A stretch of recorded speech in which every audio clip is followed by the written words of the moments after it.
Welcome in to Greenville Grit, Greenville residents in touch on 103.7 WTIB. This is the local show that keeps you connected and in touch with the issues that affect what's happening in your community. Greenville Grit is sponsored by Ribeyes, Kid Construction, and Greenville Toyota.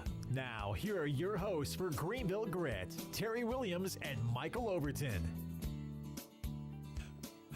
Good evening and welcome to Greenville Grit. I'm Terry Williams. I'm Michael Overton, and I'm Dennis Mitchell. And we're laughing a little bit before the show even gets started. So we got obviously a few things to talk about today. Yeah, we do. Try to keep our guests entertained. We always thank you for joining in. Before we get into the meat of the show, we're going to talk a little bit about the bond committee.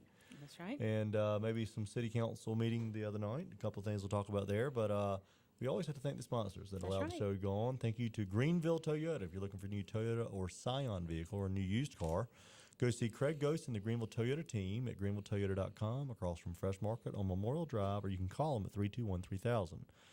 Also, Ribeye Steakhouse. Yeah. The real meat of the show. The real meat. That's good funny. way to put it, Dennis. We got to thank Ribeye is located at the corner of Arlington and Fire Tower. If you go in there and mention Greenville Grit, you get a prize. Don't know what the prize is, but make sure you support them. Again, they're our sponsor. We couldn't do it without them. And they also have a location in Williamston. That's right. It's very good. The Overton Group, real estate professionals serving all of eastern North Carolina. And when I say all, I mean from here all the way to the coast, Wilson to the coast. We're everywhere. Newbern, Carteret County. That's right. Yeah. Jacksonville, been even south of Wilmington and You're the Outer Banks. everywhere. So we can support you in your commercial real estate needs, leasing and sales, as well as property management. We also have residential sales and business brokerage. And Kid Construction Group, Our green builder. Green Builder. Visit their website at kcgbuildgreen.com or look them up on Facebook. You can see some of the examples of the properties they build. They are a Parade of Homes Gold Medal winner. And green construction. So you want to lower those utility bills? Give Bill Kidd a call and see what he can do for you. We're going to take our quick 2-minute commercial break, come back, and we'll get into the show.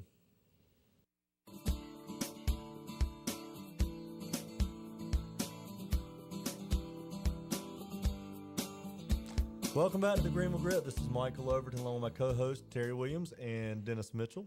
We had last couple of weeks been pretty busy. We've had the bond referendum. We had our final bond meeting, and I got to tell you, hallelujah. I'm sick and tired of going through those meetings, sitting there for 2 or 3 hours at a time. And someone spoke at the city council meeting last week and said it was kind of a scheme for all of us to be up there. I can assure you, I was not excited to be a part of it. It was a good experience. I learned a lot. I was nominated by my former opponent on the city council, so it was definitely not a scheme as some people may have thought. It was a very diverse group from all types of working places, whatever, occupations. It wasn't like a whole group of all the same people. I thought it was a very good group of people. Some were bankers, and what was some were interesting developers. was, for the most part, there was a lot of agreement in the room. There was. And I felt like even going into the last meeting until someone from the city council got involved, a couple hours before the meeting, we were really almost on the same page. I think so too. About which direction we're going, and then we left the meeting with a $12 million sports complex that nobody knew much we had about. discussed a little bit in the meeting, but not to that level. And some of the things we really had talked about didn't get going at all. Mr. Chairman, why don't you take the lead? I mean, because I didn't hear the comments about the scheme. I was listening to the football game during the city council meeting, so had earphones in. But I mean, if you really look at it, the meeting before the last meeting, we had voted on a roads package. We had already put out there that we're going to add South Greenville, so that would have brought that package to about $14 million. Mm-hmm. And then we said if the city repurposes or repeals the 1 cent tax increase, we went up to another $7 million, which gave us opportunities to divide out that $7 million. And the direction we were going, for the public to know, was we were going to give some money towards the development of the town commons. Mm-hmm. Probably $3 million to that, and then $4.5 million to the first phase of the sports complex. Mm-hmm. Right. So I mean, so I went there thinking that we were going to present this comprehensive package to city council because we all thought roads were important, but we also didn't want to leave there without moving the city forward in some type of direction. Some sort of something that would produce some economic development. I know that the roads are going to help, obviously, but that wasn't the transformational project we were really looking for. And even with the town common, with the action that the city council had taken the Monday night before, with the $150,000 that had been allocated, trying to use that up, I believe in all that conversation about the town common, we just all felt like there was no real plan, and what was going to happen is we'd be guilty of the same thing, using $3.5 million toward a project that needed to be redone. The master plan needed to be redone, and I believe that it's going to have to include some public-private partnerships, and I believe the plan should be redrawn. There's 23 acres. Half of that could certainly be left as a park. But I believe some development could be done correctly on the other half of that. That would be the real drawing card. A new pier ain't gonna be a drawing card to bring enough people down there. We got benches and trash cans. Benches and trash cans. Yeah, I like understand I said, we brought our furniture before we built or designed the house. I know. And what I think, like Terry said, there's a lot of confusion on that. I mean, we had a master plan in front of us, and we've been on redevelopment commission. Right. We know master plans are conceptual. That's right. But they have to have some truth to them. So on one hand, you're telling us, all this time we've been told that the amphitheater is not going to be moved. It's going to be moved. It's going to be moved. And then all of a sudden now it's not going to be moved. Right. So this sidewalk that you're going to build is supposedly not going to be tore up again. You're telling us that we're going to add parking to First Street, but we're not going to have to repay First Street again, which we just repaid First Street. It was a part of the money they used with the roads money that we passed this time around. So it's a lot of just crazy, not planning things out. Well, with the city council, that's really confusing. That's a great lead-in, Dennis. One of the things I witnessed at the city council meeting, and I have intentionally not gone to a lot of the city council meetings, for my opinion, is to sit there and listen to 7 people talk and talk and talk and talk, when really they know how they're going to vote. Let's just get it over with. But what I did notice was in reference to the South Greenville gym last week, they were literally starting to try to design the gym on the city council during the meeting, which was unbelievable. Now, I mentioned that because the gym itself was part of consideration for the bond, and we ended up not doing that. But let's talk about that. You have people who have no professional expertise in planning, design, or anything like that. Like you said, just throwing ideas and really getting adamant about what they wanted in the gym.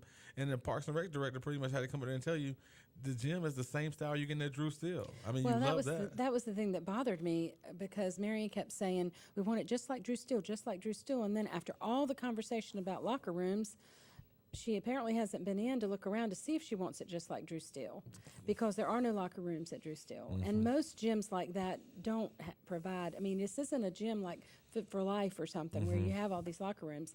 And I think that Dr. Linker he was very good in his explanation of what they do need and don't need. I didn't really understand. I would rather have a covered walk going from the school to the gym than locker rooms if they're not necessary, which they voted that out, so to speak, because of the young kids getting back and forth from the gym in the rain. To me, that made more sense if they don't need locker rooms. And I know we're going to use it for a lot of other things, but it's just another example to me of someone wasn't doing their homework. Well, but like Councilwoman Candy Smith got until you talk about South Greenville Gym, and the only point of that meeting was to get information from the school system on what their funding portion was going to be. But they took it upon themselves to re-vote a vote that was made a year and a half ago to design South Greenville Gym. That vote was made when I was on city council. Right. And so did it never get done? It never got done. That's why I was there alone. But if you voted for it 2 years ago, why come it didn't get done? We have a city management issue. That's what I'm going to say. It's the same thing with the roads money that's still waiting to get spent. I guess I'm trying to clear. So 2 years ago, you voted to redesign it. That was the vote to tell the city to move forward with the design? Yeah, we voted to move forward with the design. And it never got done? Yeah, absolutely never got done. And my whole point, and that's why I started getting a little heated, I mentioned that on a couple shows ago about it, is like, once we design, it's going to take 6 to 9 months to complete that. Right. Now we're just getting around to the point where we're talking about funding it, and we're going to delay the project because we didn't move forward with the design 2 years ago. So that's why I got community members to come to that meeting and speak up about it. And the city council, of course, everybody wanted to take credit for moving South Greenville forward, which it was moved forward 2 years ago. Right. Everyone seconded on the city council. And Kenny was like, wait a minute, why are we voting on something that we already voted on? Yeah. Well, that also brings me to that last bond meeting. And when it was pretty much, we were told that South Greenville would get done one way or another. But that is not set in stone. And even when Dr. Linker got up to say, this is what I am proposing that we do with the $600,000, that is not set in stone. And so after we were told not that we shouldn't put it in the bond, I feel like we should have put it as an item in case it doesn't get funded, with a recommendation of what our replacement item would be if they work out the funding for South Greenville. Well, let's talk I about just South don't Greenville like Gym for that. people who aren't familiar with it. It's a very heavily used facility. Absolutely. It is used by Pitt County schools Monday through Friday from, I guess, 8 to 3. All That's other right. times it is a city-owned property, not a county-owned property, but it's actually city-owned and supported. And That's right. and I don't know if Pitt County Schools is sharing in any cost right now, but I No, know that they are not now. proposing to contribute $600,000 towards the renovation. Now, my concern with that is, if they're using it and they're not helping to support, I mean, yeah, the renovation's one thing, but they're not helping to support they're talking about air conditioning this gym. Our utility Be a cost big is going to utility be bill. significant. They need to contribute. In my opinion, I think they need to talk about making contributions towards the And operating he expenses. mentioned Yeah, he that. said he would. Linker had said they would, of course, consider that because they already pay. What did he say? Like 10 $11 million a Yeah. year in utility Yeah, bills. he said so. What's So this wasn't going to be that much more for them to absorb. So, but those are details that haven't been worked out that do need to be worked out with the school But you- system. But who's going to maintain it after it's built? But you know what? I mean, this is something that's real weird. Through my investigation of getting upset about why this gym hasn't started yet, they've been in conversation with schools since 2010 Right. on how to begin the funding process of this gym. And we look at this. This is our when we look at our facility maintenance plan of our biggest capital improvement project needs, South Greenville ranks number one year after year. Well, I mean, and it's borderline ironically, unusable. When we ranked our interest on the bond, It was number first one. was roads, second was South Greenville Gym. Yeah, it was. I mean, some of us go in there and think 16th was the sport complex. yeah. Some of us go in the gym and think it should be mothballed. It's almost unusable. Right. The lights are loud. And honestly, from a construction standpoint, with what you're going to spend renovating it, you could argue the point it's not going to cost you really a whole lot more to just tear the thing down and start over. Well, they're gonna do like South gonna- Greenville Gym. yeah. They're gonna bring it down to the beams. They do Right. it like Yeah. the So they Bruce are, Sill Center. essentially. Yes, Yeah. they're basically Starting over. So. starting over basically.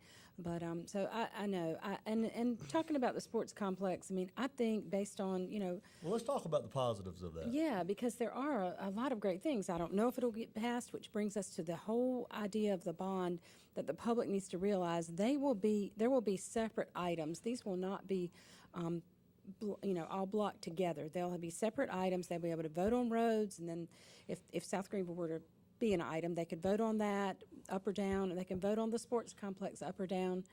And during Well, this they might, whole and it might not be the process, actual individuals, but they're grouping. If it's Right, an how economic they're grouped development together. bond, or if it's just a well, road I don't bond. think we can do it like economic development exactly, but we can do it as a project. This is considered probably Parks and Recreation because of the sports complex, but it's an economic development catalyst. Right. So that Well, puts and for example, two of the examples were given to us were Rocky Mount. I mean, we know a city that has really yeah. struggled for the last probably 20 years, but has had evidently a very successful sports complex park that brings in $8 to $9 million. It started out the first year at like $4 million, and now it's almost $8.5 $8 to $9 million a year, and I So believe I heard they said that it is booked 32 weekends a year. Yes, already. So I mean, it would definitely have a tremendous, almost immediate impact I think so in too. helping to bring people in from the surrounding areas. You're talking about softball fields. You're talking about Baseball, lacrosse fields, lacrosse. baseball, softball. Improving the soccer fields. Yeah, It's a I mean, lot. It would it's a lot definitely of bring in. It's a combination. lot of fields. I mean, so you could have 15, 20 baseball games probably going on at one time. I can't remember exactly how many. It's a lot, and I just think they even have talked about how Rocky Mount Sport Complex has actually helped Greenville because there are not enough hotels to support what they've got there, and they haven't built more hotels to support it. So we're getting an overflow in our hotels here that are being booked directly by the sports complex. Well, and I heard one of the guys October and November. from the city at the bond committee meeting say that if we had this facility, he has to turn people away now when they want Right. to come to Greenville because we can't support them. So I definitely think think the we oughta- 12 million surprised me, but I It think surprised me there's too. definitely an economic. Now, one thing I'd like to do, Dennis, how much do we fund the Bradford Grit Golf Course a year? About $1.5 million. Yeah, it's about $1.5 million. So $1.5 million of your tax dollars just to keep it open because it's essentially what it's losing. I would like for us to not just study, but to consider taking 9 holes of that. And that'd be plenty of land to start this, so we don't have to go out and buy additional land. You let Bradford Creek be a 9-hole golf course, you probably have a good chance of bringing it closer to profitability. Right. and that could save you $1 million, $1.5 million. We don't have to buy the land for the city. You have to buy some. It won't be You have enough. a major sports complex there. You have a golf course. You have softball fields, baseball fields. You have everything right there. Well, the 9 that won't be enough completely to do all the But acreage it you would need. But save you it a would save some significant money. amount Well, of it money. would At save 5 money to yearly. 7,000 an acre. That's right. It would save you a lot of money. I think it's something that we could see a result quicker than some other projects that might take a few more years to see the results in revenue. But I just think it's something worth looking at, and that's what this year will be. That we'll have a committee, another committee will be put together to the help. advocacy committee. I don't ask I you can't to say it. that word very good But for that some reason. committee, I will not be part of that. I mean, so.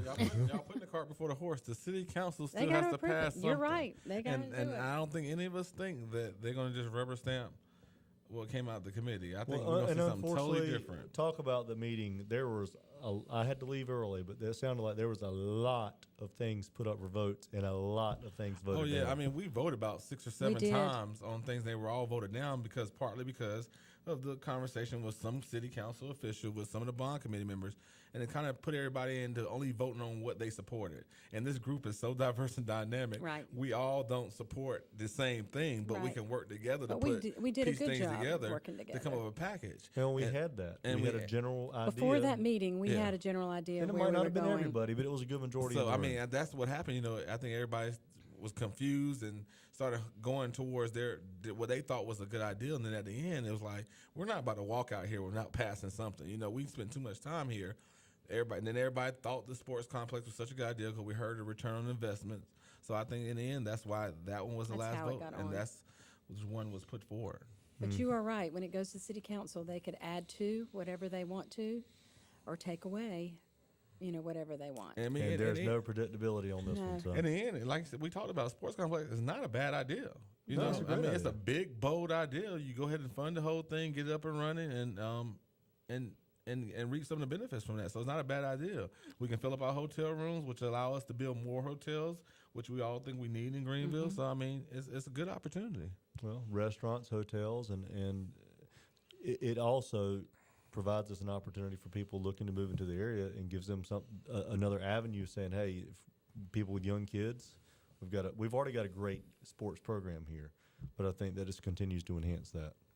No, I think so too. Well, I think it's probably a good time to take our second commercial break. Okay. We'll come back, and we'll have probably about 8 minutes. We can talk about the city council meeting itself and any other items you want to discuss. So we'll be back in 2 minutes.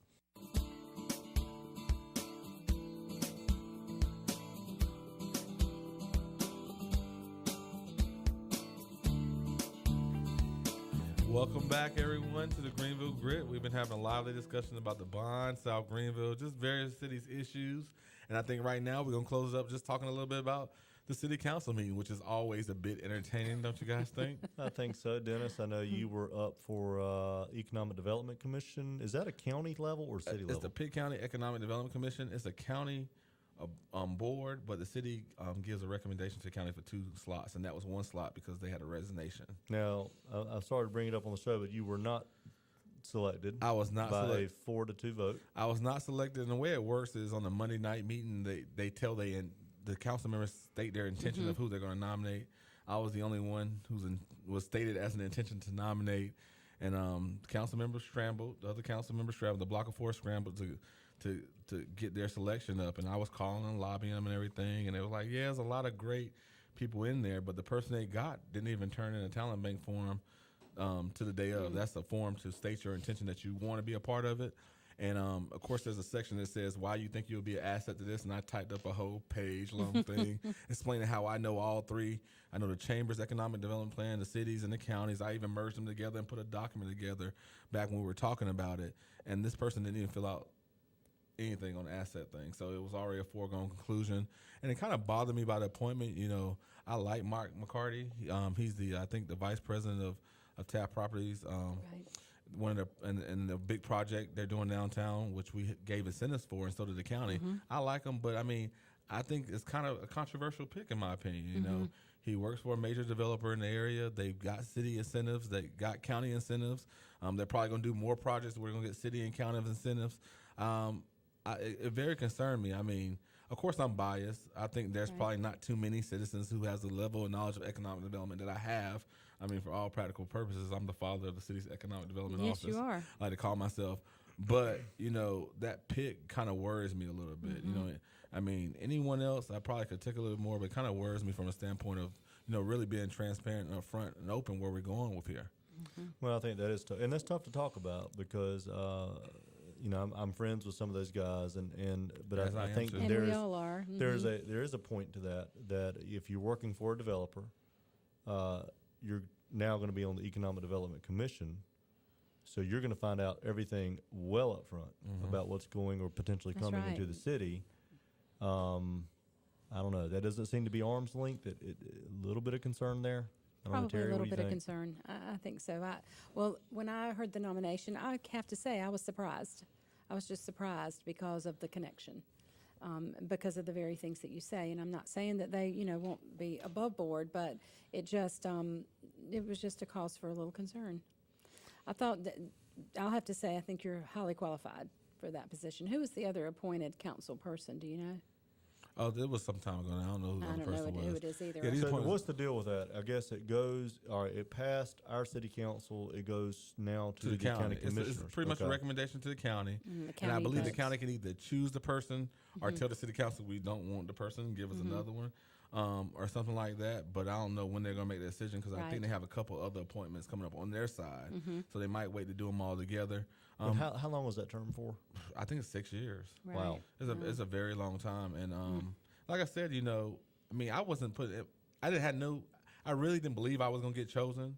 I was hoping that everybody was going to do the right thing and choose me. Right. But from my But conversation Dennis, with you some talk council, about him all the time on the show. and that's what one of the council members told me, and I pretty much let him know. I said, well, no one can talk about anybody been talked about as much as I have in the last election. Right. At least mine is mainly around policy. Right. Exactly. 95% of the time, I might go astray every now and then, and it's about doing what's right for the city. Because my thing is, the opportunity to appoint me there would put us in a position as a city to have a voice on this county economic development Right. commission to move them away from some of the more industrial economic development talks Right. to some of the more gardening style, like grow up economic development that the city does. That would have been an excellent opportunity, and no, I don't. There's no learning curve for me.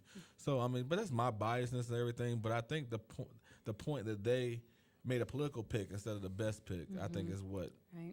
kind of bothers me a little Well, bit. I sort of hope that they would wait at this point. When will the new commissioners be sworn in? Because in this last election, I guess it's January. No, December. It's December. It's Okay, December. it's Yeah. December. December That's then. right. Just like city council is. So possibly they'll wait to make all their final decisions on a lot of things until the new people take their seats, which I think, unlike what they're doing in Washington D.C. at this point, not waiting that's on a the whole new nother Congress. story. That's We a don't whole even nother need to talk show. about We Washington can't D.C. cover that in a show. Look, if I wait, if they wait, it'd be a great opportunity for me. Right. So we'll see. Right. Well, we'll see how Well, that goes. the meeting itself, any high points? I know you had your earphones in listening to the Pirates get beat. Oh yeah, I was but- upset. Must have been. But, I know. I and followed you on was Facebook listening- a little bit. I was listening to the meeting, but any other high points in the meeting? I mean, there was a lot of. It was a long meeting. I think there's a lot of people. My high point to me, there's a lot of people who don't normally come to city council meeting that got a chance to come because of the South Greenville thing and went back by looking at their Facebook posts very empowered, saying they should come more often. Right. They learned a lot of information. They want to get involved. So I guess the high point with me is citizen participation about South Greenville and also the city, whether they voted or not again, that they're definitely going to move forward with the South Greenville design Right. process. I think that's the high point for Well, me. I'll tell you what. Look, my son Trey was a basketball player at Rose, and he used to go to South Greenville and play all the time. I mean, even after he graduated, Jamal Blunt and a few of those, they all played together, and they go back and, I mean, that was in '99. So I can imagine the condition it's in now, and what really needs to be done yeah, is way terrible. overdue. Yes. Well, I don't think it's ever been updated. And when was it built? I'm not Back sure if in it the has either. 60s? It was one of those Greenville city schools, so it was a long time ago. Oh, yeah. Well, Yeah, that was done sometime in the yeah. 80s, but it was old then. Yeah. I'll So- tell you what, though, we're going to have the same problem with Boydley Park if we don't jump in, if they don't jump in with some of these extra funds they keep finding and go ahead and do some work over No, there. Terry, that's fiscal responsibility. We're not going to spend that money. I can't spend that. Well, I'm telling you what, I'm getting ready to make some trips over there because my grandchildren are getting ready to start basketball again. And last year, when we go to watch the basketball basketball games, there'd be water streaming across where we need to walk through inside the The parking's building. completely on the No, other that's side. what I of the say. entrance, too. Parking is Parking is the ridiculous. worst thing. It's That's the ridiculous. worst It's a thing long to do. walk, I'm completely on sorry, the other side. it's a great, I guess, facility to have, but it's the most ill-designed parking lot facility and all that I've ever seen. I can't believe it. I made the comment, and you'll hear me say it again about fiscal responsibility, but it does go back to having a concern over how we funded our parks, over how we funded our roads. I mean, we are going to be asking everyone listening and everyone in this city to support a bond referendum, hopefully next November, for $10 million. My fear is if we continue not to fund the roads, in 5 to 7 years, we're going to have to come back with another bond referendum. That's right. For another $10 million. This is not what bond referendums are supposed to be for. I know. You know, we're funding them $350,000 a year, and they take $2 million. Well, So- I'd like to know what's been going on the last 25 years with our roads, and where is all the money that was set aside or was not set aside? It was sitting in the fund balance. Just- at I 19 guess to 20. so. If I it's 19 to cannot 20% understand fund that. balance for years before you guys got on board, if it's up that high, it was sitting in the fund balance. Yeah, I mean, I was about to say, ask Councilman Mercer. He's been on there for nearly half that, and his main claim to fame was kind of calling it healthy fund balance. They had all this money. It in was the bank healthy. because It they was weren't hoarding. spending on any deferred maintenance at all. Exactly. And now it's a huge And problem for I'm us. not trying to criticize them on that, I but am. at 19 to 20%, when the city policy is only 14%, now they're buying into that, saying, we got some extra money, we can spend it, instead of going back to the 19 to 20%. But that's ridiculous. That is keeping the money that I'm paying in taxes, that you're paying in taxes, into the city, is keeping that money and not reinvesting that money That's into the right. city. That's So, right. We're going to have to wrap our show up. Yeah, we do. Good discussion today. It has Again, been. we have to thank the sponsors that allow the show to go on. Greenville Toyota, Kidd Construction Group, Ribeye Steakhouse, and the Overton Group. Thank you for joining in. You can also visit us on Friday night at 6:30, Saturday morning at 9:30 on Cable 7, or go on to YouTube and type Yeah. up Greenville Grit. So Yeah. thank you for joining in, and we will see you next week.